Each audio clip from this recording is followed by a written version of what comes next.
Thank you, Mr. Speaker. Yesterday marked the day of Arbaeen, which occurs 40 days after the day of Ashura, when Hussein ibn Ali, the grandson of Prophet Muhammad, peace be upon him, was martyred in the Battle of Karbala.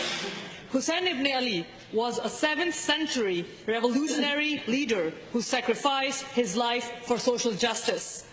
The day of Arbaeen is the day on which Hussein's family returned to the land of Karbala to properly bid farewell and grieve their loved ones.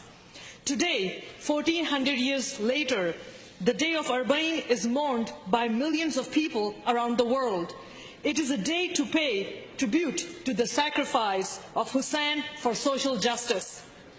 Large marches are organized in cities across the world to symbolize the eternal nature of Hussein's revolution and to show they stand for social justice, honor, and peace. Yesterday, the March of Arbaeen was also hosted in Calgary by the Husseini Association of Calgary. To commemorate Arbaeen, people from all over the globe participate in the tradition of walking 80 kilometers from Najaf to Karbala every year. Volunteers distribute free food and drinks to those undertaking the pilgrimage and offer places to relax, wash, and sleep.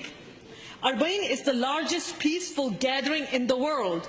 The number of pilgrims has risen to 25 million, despite the threat of terrorists who have vowed to attack this stand for peace and social justice.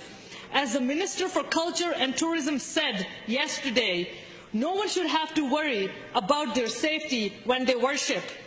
I'm proud to be part of a government that is committed to standing up against intolerance and ensuring that Alberta is a place for all people of all faiths. Thank you.